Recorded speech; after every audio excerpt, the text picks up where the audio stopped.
Bonjour, bienvenue à cette quatrième leçon de votre première unité de votre niveau B2.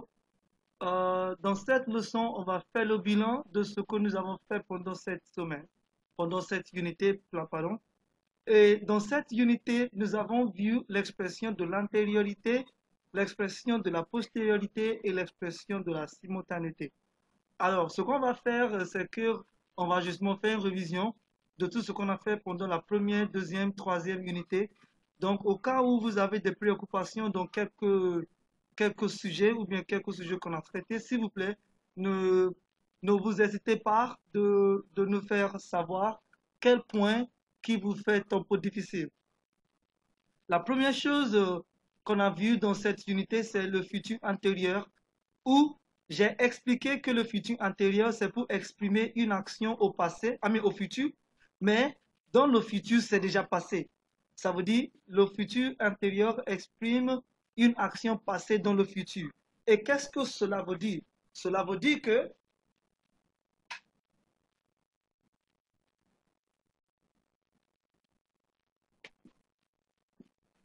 si vous voulez exprimer une action dans le futur, il y a la possibilité qu'il y a plusieurs actions dans le futur.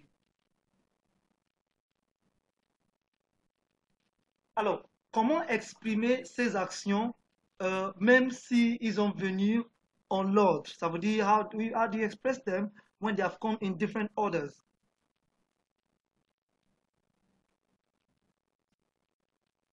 Alors, so in this lesson, we saw how to use future anterior or future past or past future, how you express that. Look, by the time a certain action will be happening, that is, by the time this action will be happening, all right, this one here would have already occurred.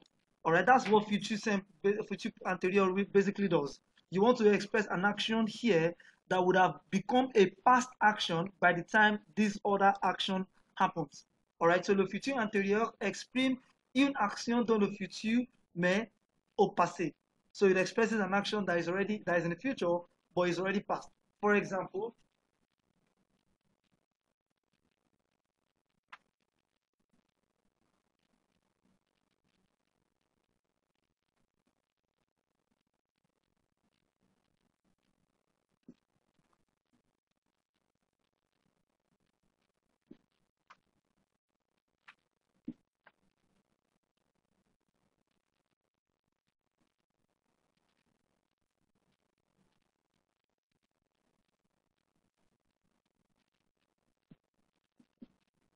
all right. So this says quand les enfants arriveront, la mère sera sortie. All right. Quand les enfants arriveront, when the children will arrive, when the children will arrive, the mother, all right, will have gone out. The mother would have done this action before this other action happens. That's how future anterior works. So this action here, the mother would have gone out, is futur antérieur parce que le futur antérieur, c'est la combinaison du verbe être ou avoir au futur plus participe passé. All right, so let's go back to the framework of today's class. So, le futur antérieur is the combination of the verb être or avoir. All right.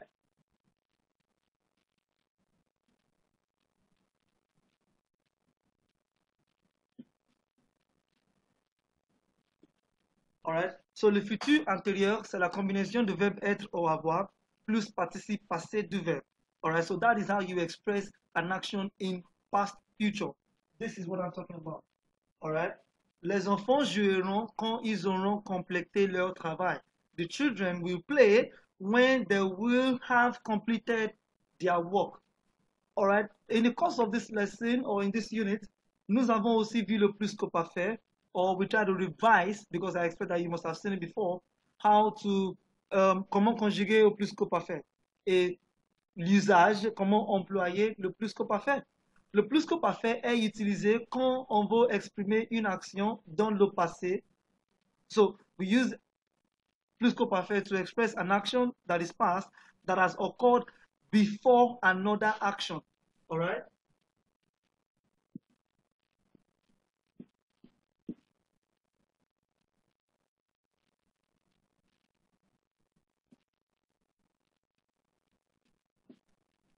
So,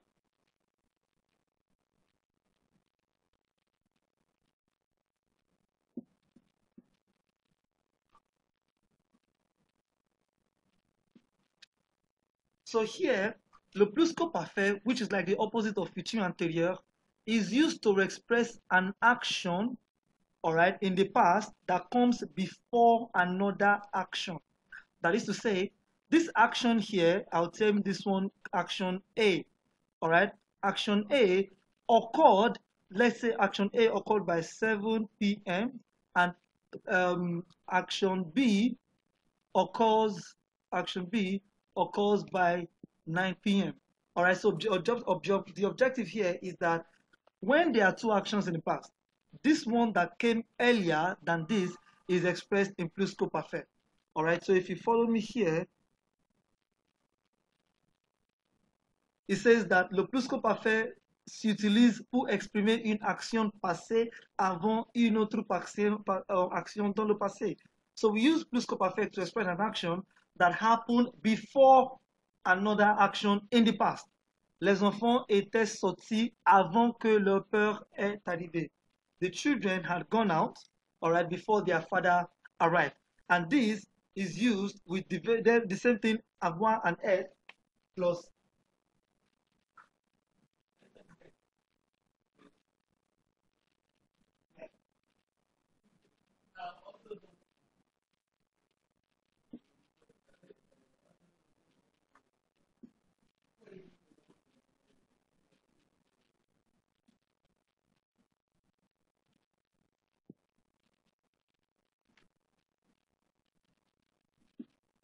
All right, so what I wanted to make you see here is that la différence entre le futur antérieur et le pluscuparfait is that the être and avoir of futur antérieur is conjugated is in future tense, while the être and avoir of pluscuparfait is conjugated in imparfait.